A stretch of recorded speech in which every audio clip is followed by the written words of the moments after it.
आज हम श्री शिव महापुराण के रुद्र संहिता के सृष्टि खंड का 16वां भाग पढ़ेंगे। बाकी सारे भाग हमारे चैनल के प्लेलिस्ट में हैं, आप वहां जाकर देख सकते हैं। तो शुरू करते हैं। यज्ञ दत्त कुमार को भगवान शिव की कृपा से कुबेर पद की प्राप्ति तथा उनकी भगवान शिव के साथ मैत्री। सूत जी कहते हैं, मुनीश्वरों, ब्रह्मा जी की यह बात सुनकर नारद जी ने विनय पूर्वक उन्हें प्रणाम किया और पुनः पूछा, भगवान, भक्त वत्सल भगवान शंकर कैलाश पर्वत पर कब गए और महात्मा कुबेर के साथ उनकी मैत्री कब हुई? परिपूर्ण मंगल विग्रह महादेव जी ने वहाँ क्या किया? यह सब मुझे बताइए। इसे सुनने के लिए मेरे मन में बड़ा कौतूहल है। ब्रह्मा जी ने कहा, नारद सुनो, चंद्रमौली भगवान शंकर के चरित्र का वर्णन करता हूँ। वे कैसे कैलाश पर्वत पर गए और कुबेर की उनके साथ किस प्रकार मैत्री हुई, यह सब सुनाता हूँ।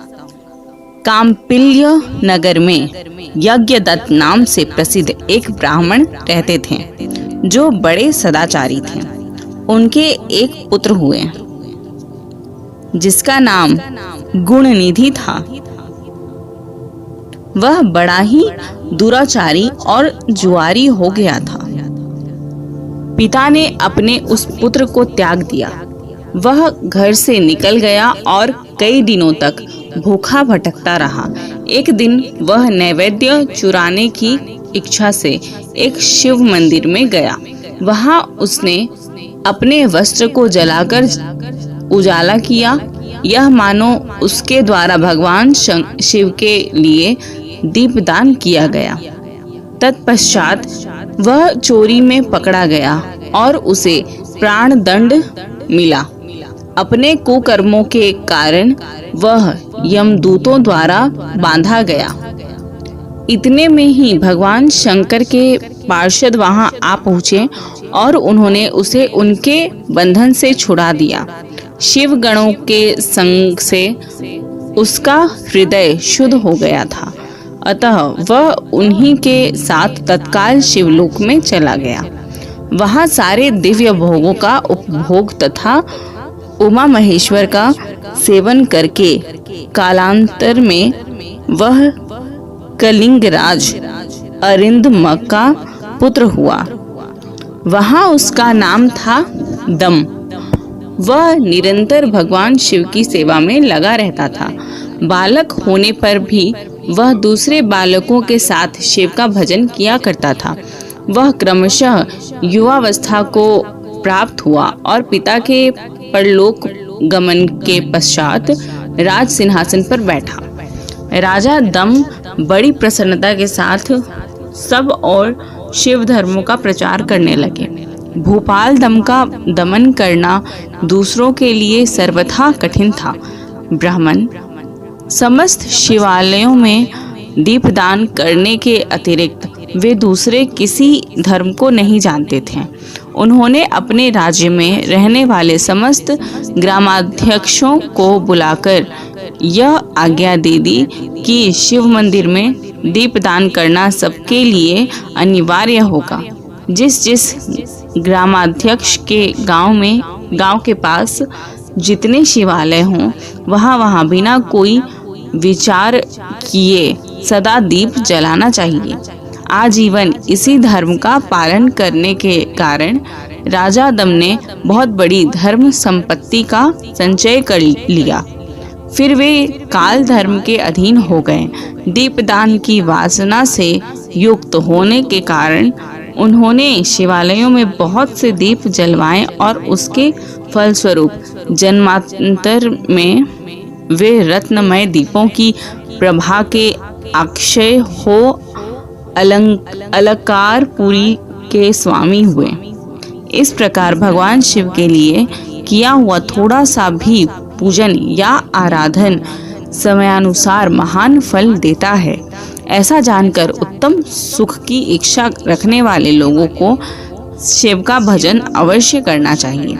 वह दीक्षित का पुत्र जो सदा सब प्रकार के अधर्मों में ही रचा पचा रहता था, देव योग से शिवालय में धन चुराने के लिए गया और उसके स्वार्थवश अपने कपड़ों को दीप की बत्ती बनाकर उसके प्रकाश से शिवलिंग के ऊपर का अंधेरा दूर कर दिया। इस सत्कर्म के फलस्वरूप वह कलिंग देश का राजा हुआ और धर्म में उसका अनुराग हो गया। फिर दीप की वासना का उदय होने से शिवालयों में दीप जलवाकर उसने यह दिक्पाल का पद पा लिया। मुनीश्वर, देखो तो सही, कहाँ उसने उसका वह कर्म और कहाँ यह दिक्पाल की पदवी जिसका यह मानव धर्मा प्राणी इस समय यहाँ उपभोग कर रहा है। तात, यह तो उसके ऊपर शिव के संतुष्ट होने की बात बताई गई। अब एकचित होकर यह सुनो कि किस प्रकार सदा के लिए उसकी भगवान शिव के साथ मित्रता हो गई। मैं इस प्रसंग का तुमसे वर्णन करता हूँ। नारद, पहले के पाद्य कल्प की बात है।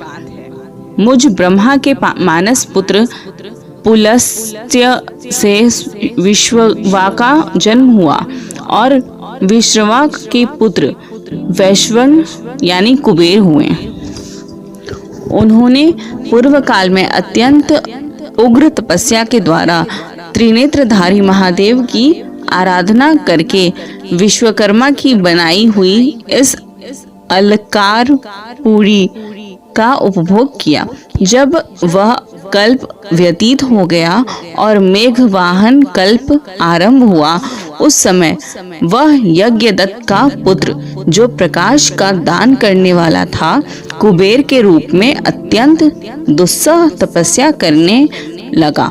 दीपदान मात्र से मिलने वाले शिव भक्ति के प्रभाव को जानकर वह शिव की चित प्रकाशिका काशी का पुरी में गया और अपने चित्रूपी रत्नमय प्रदीपों से 11 रुद्रों को उद्बोधित करके अनन्य भक्ति एवं स्नेह से संपन्न हो वह तन्मयता पूर्वक शिव के ध्यान में मग्न हो निश्चल भाव से बैठ गया, जो शिव की एकता का महान पात्र है, तप रूपी अग्नि से बढ़ा हुआ है, काम क्रोधादि महाविघ्न रूपी पतंगों के आघात से शून्य है, प्राण निरोध रूपी वायु शून्य स्थान में निश्चल भाव से प्रकाशित है, निर्मल दृष्टि के कारण स्वरूप से भी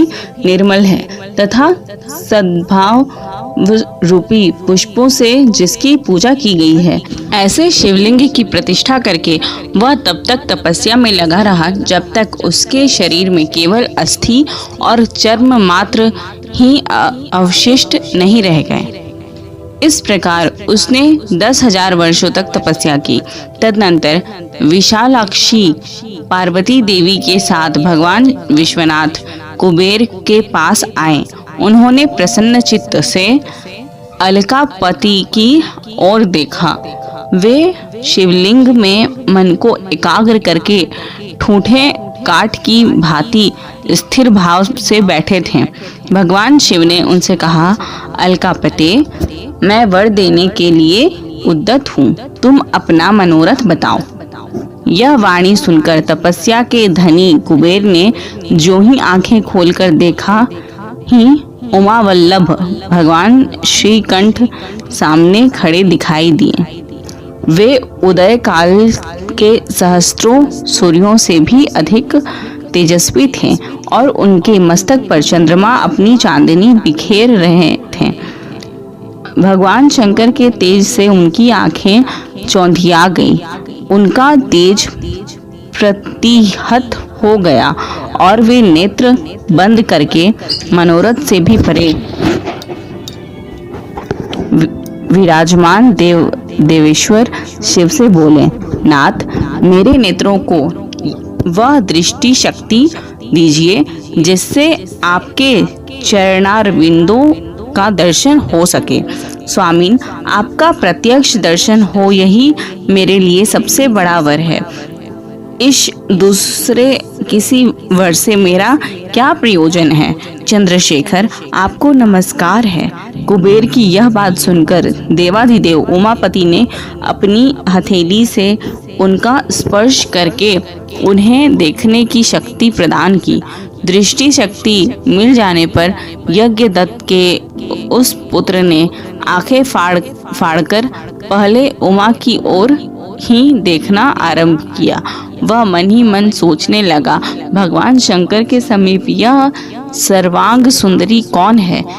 इसने कौन सा ऐसा तप किया है जो मेरी भी तपस्या से बढ़ गया है?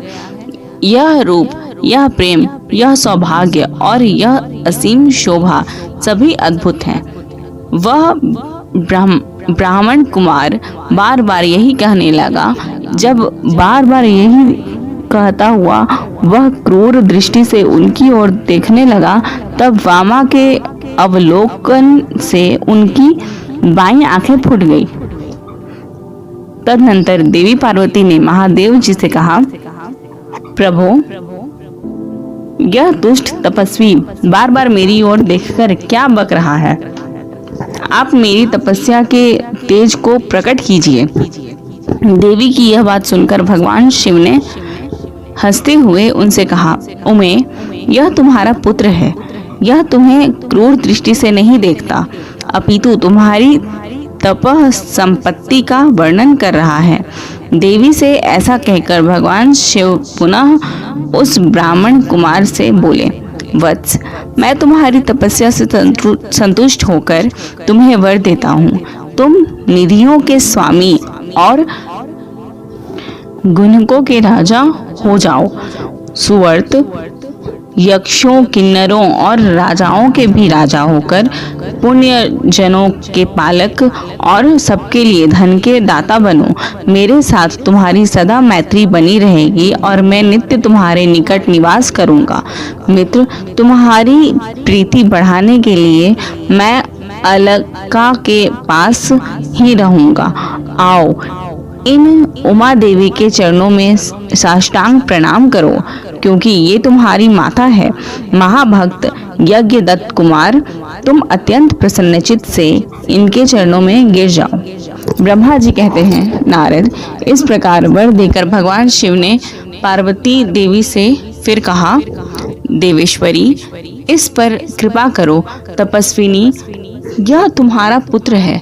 भगवान शंकर का यह कथन सुनकर जगदम्बा पार्वती ने प्रसन्नचित्त हो यज्ञदत्त कुमार से कहा, वत्स, भगवान शिव में तुम्हारी सदा निर्मल भक्ति बनी रहे।